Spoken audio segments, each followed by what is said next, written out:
Welcome to this lecture in HIS 4470 Oral History. Today's lecture is entitled Preparing the Project. When you are thinking about your project and when you're preparing it, consider your status as an insider or an outsider or a combination of both. As we've discussed in a previous lecture, that status affects your ability to access the community of narrators as well as your ability to bring new insights into the questioning process. Also, regardless of your intentions and your status, you are not an objective observer. The idea that an historical observer is objective has been discredited. However, consider objectivity differently. Objectivity is an attitude for which to strive, even if you cannot achieve it. Objectivity also means you observe as much as possible rather than actively participate. Objectivity should prevent you from pursuing an obvious agenda, and you should understand that the inability to achieve actual objectivity is something you must acknowledge to yourself and to your audience. When you conceptualize your project, you begin with your research question. And getting to an articulatable research question is a little bit of a trick, and it takes a little bit of practice. You do it like you do for any other historical project, however, whether you're writing a paper or doing some kind of presentation. You begin with your general area of interest. What is it that you are interested in? Read broadly in that area to understand the contours of that topic. Then think about what themes within that topic your resources, in this case the oral history narrators, can address. Ask questions of those themes based on what you think your narrators can help you answer. Use the informational interview, that is, unrecorded informal interviews with potential narrators, to help you even better ask questions of your themes. One or more of these questions about your themes might become good research questions. Some of the other questions that you raise about your themes might be a good part of your interview guide. Now, what is this interview guide? The interview guide is a list of questions you want to ask multiple narrators. Obviously, that doesn't apply to biographies, but for family histories and for community histories, an interview guide is pretty much necessary. These questions exist to help you keep on track across multiple interviews so that the interviews don't get completely hijacked by the narrators. But these are not prescriptive questions. These are not social science questionnaires. You're not interrogating people. The questions only guide your interview. See Yao's Appendix A for her extensive interview guide for her Wurlitzer project. And do you really believe that her crew ask every question of every narrator? In fact, as you look at this slide, do you believe that every question is asked of every narrator in this in-depth interview with health professionals and nurses? Conduct background research. Here we run into a concept called grounded theory. Grounded theory does not really apply to historians as much as it does to social scientists per se, because historians are not quite as driven by theoretical constructs as other social scientists are. Grounded theory asks social scientists to stop trying to impose theory on facts. It says don't let theory guide your information gathering process. Historians work differently. We are already grounded, you might say. We tend to eschew overly theoretical positions. Now, many of us have theory that inform what we do, but we let the evidence take us to where the evidence leads. Even when we start with a theory, we strive for nuance and complication to capture real life rather than merely to prove our point. Consequently, we allow ourselves to alter our questions as we go along. We express our conclusions as amended by that research, even when we didn't start out knowing where the research would go necessarily. However, we always want to stay on track, so we create hypotheses, that is, research questions, and then we add and subtract from those as new information comes to light. Who should you interview? You can't interview everyone, especially in a community interview project. So choose narrators who have the most experience in the topics you seek to address. But there's a reality check in all of this. Oral history privileges confident, articulate narrators, and not every good source is articulate. Not every good narrator is authentic. Narrators might or might not be representative of the population of potential narrators as well. These articulate, confident, but maybe inauthentic narrators might be the best you can get, however. Don't eschew them, but try to make sure that you fill in the blanks with other people that you haven't necessarily been able to use as extensively as you would like. They might even be difficult to find. You don't need narrators who are afraid to speak, and you don't need narrators who are somehow mentally disabled. For example, the oldest person in the room might be suffering from some kind of Alzheimer's or dementia. This actually happens fairly frequently, and so they may be, on paper, the best possible narrator, but when you begin speaking with them, you realize that their stories are not going to be valuable to you. Remember that narrators are doing you a favor. I've spoken about this before, but I don't think I can articulate it frequently enough. Consequently, you have to respect their presence. Ask them to help you. Do so informally at first. Then write them a note or a letter confirming any appointments you've set up to speak with them. Should you show them your questions in your interview guide or not? I tend not to show the specific questions that I plan to ask, but when I contact them in a letter or some other kind of written form, I will make a list of topics that I know that I want to cover with them. That way they can get their feet under them. They're not caught flat-footed, to continue that metaphor, but they are prepared, and yet they have not had a real chance to rehearse their answers to your particular questions. Also respect their time. When you make an appointment with someone, show up on time, but do not show up too early. Otherwise, you're just sitting outside of their house and they know you're there. Know what you're going to do and know how you're going to do it.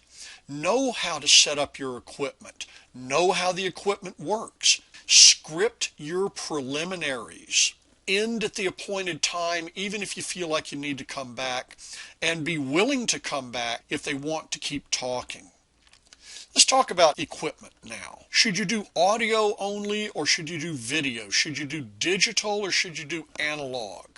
Well, in audio or video, it's your choice. There are benefits to both and there are problems with both. If you do audio only, make sure that you take either some still photos or video cameras. You could take a little bit of video of people, but make sure that you get some kind of image of the person. If you're looking at audio only, you have the choice of analog or digital. The shift is away from analog, in large part because analog is a lot noisier than digital. But there are some advantages. If you do decide to do analog, you'll probably need to have a conversion to digital ready to go so that you can provide digital copy. If you decide to go analog, use 60-minute tapes or 90-minute audio cassette tapes. They're still considered the most archivally sound medium. Digital recorders, however, are the future. If you do decide to use digital, and I suspect most of you will, then the best recordings are recorded in the WAV format. If you can't record them in WAV, at least preserve a copy in WAV. Sample rate 44.1 megahertz, bit depth 16 bits, and you can create an access copy as an MP3. Don't let the perfect be the enemy of the good. It's better to capture these audio dialogues with people than it is to let it slip by because you don't have the exact right equipment. Your phone can do the job, and frequently that's what you've got available, and that's the most convenient form to use. That doesn't mean that that's a professional quality setup of equipment, but you're not at the point in which you need to use professional equipment. Begin at the beginning. Begin learning the techniques. If you decide to go into this, then consider investing in some higher end equipment. Some of the problems with video, and the reason I don't really care for video, is because it usually requires a third party, and sometimes it's very intimidating for you and for the person that you're interviewing. However, new technology reduces many of these complications. You can see in this picture that there are 4 people in this interview process. If it was an audio-only interview, it would simply be the questioner and the narrator. The other 2 people would not be in the room. But there are new iPhone and iPad compatible equipment that make this whole process a lot less intimidating, and I suspect as time goes on, we will see more and more and more equipment available that allows for a high capture with low intimidation and low intervention. Whenever you use digital equipment, particularly video equipment, don't get hooked into the proprietary formats or into mini tapes. The optimum format is an MP4. So consider using equipment that will capture an MP4 on some kind of removable disc. There's some caveats that I've learned the hard way that I don't want you to have to go through. Whatever you do, practice, practice, practice with your equipment to make sure you don't have embarrassing flubs or clumsiness while you're there with somebody. It will make you look like an idiot. If you use internal power, carry spare batteries for every piece of equipment that you use, and if you are using an external microphone, consider that it might also have a battery. Carry extra batteries. I drove 45 minutes out into the woods one day to talk to a guy that had been very difficult to get hold of. When I got there, I had practiced with my equipment, but I had left the microphone turned on and it burned out the battery. I did not have a spare battery, and it was a specialty battery, so he didn't even have a spare. So we lost that entire day of recording, and I had to wait 2 or 3 weeks to go back and see him again.